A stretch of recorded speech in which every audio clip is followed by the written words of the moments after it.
In some cultures, gibbons are seen as the bridge between the animal world and our own, as having a human soul inside a wild body. There are so many beautiful spiritual stories about them, of noble souls reborn in the forest, of guardians guiding spirits to heaven, or of humans who escaped into the mountains and grew long arms to swing through the trees. They are some of our closest relatives, and maybe that's why we feel such a strong desire to be close to them. But the way we've chosen to engage with them often causes more harm than good. Today, many gibbon species are endangered or critically endangered, and every major threat they face, from habitat loss to hunting or the illegal pet trade, traces back to us. Something in our relationship with them is broken. So I wanted to know, is it possible to experience gibbons in a way that doesn't exploit them? And can tourism actually protect them instead of endangering them?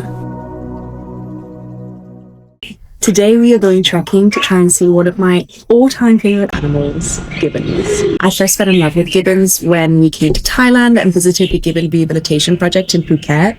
I just thought they were so incredible, and I was so heartbroken by how exploited and mistreated they can be.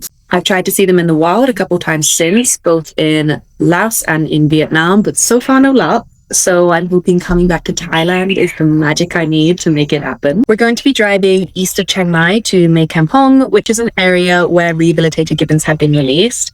I don't know an awful lot about the release program yet and everything that's happening there, so I'm really excited to learn some more. But they are still wild animals, so there are no guaranteed sightings, and we're just going to have to see if we get lucky.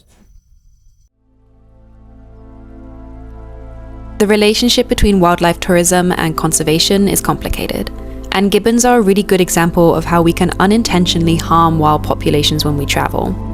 One of the biggest threats to gibbons from tourism is hands-on encounters, things like holding them, taking photos with them, or cuddling baby gibbons.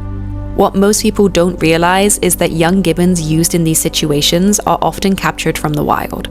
Because gibbons live in such tight family groups, capturing a baby usually involves killing one or both parents. So for a single gibbon being used as a tourist prop, there may be two others dead in the forest. The alternative is that most likely they will enter the illegal wildlife trade, where they are used for their meat, in traditional medicines, and even as pets. Most gibbons that become too old for use in tourism also end up here.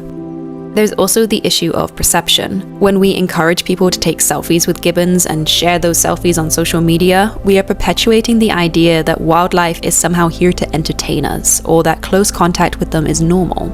The global demand for wildlife tourism is only growing, and if the industry continues to prioritize close contact over genuine conservation, then that demand will keep increasing pressure on already vulnerable populations. So if we genuinely care about gibbons, we have to start prioritizing their protection and seeking out more responsible ways to experience them.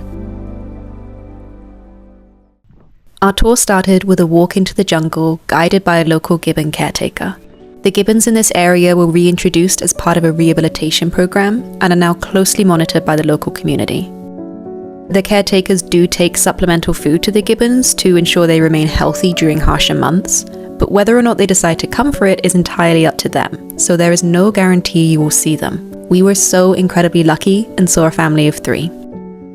I was a little concerned about how the supplemental feeding would look, as feeding wild animals is never an ideal situation, but as tourists we did not see the food being given to them, which I felt did psychologically help us keep seeing them as wild animals.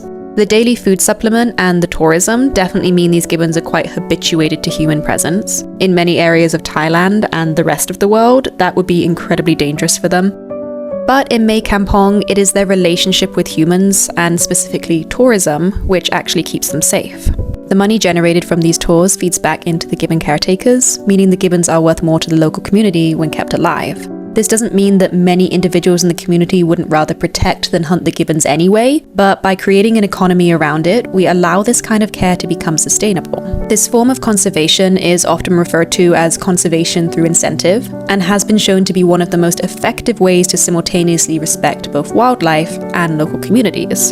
And it's why, despite all the damage it can bring, I still believe in the wildlife tourism industry. Because when we choose wisely, our visits can make genuinely sustainable models of conservation possible.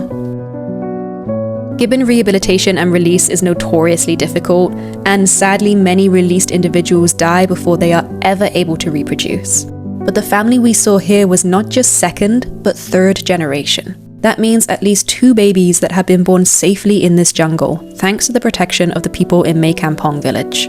So whether we think this system is perfect or not, we can't deny that it seems to be working. If you are looking for gibbon experiences when you travel, my advice would be to prioritize opportunities to see them in their natural habitat, where no physical contact is allowed and where a safe distance is always kept. If in doubt, the IUCN have a full document on responsible gibbon watching for tourists.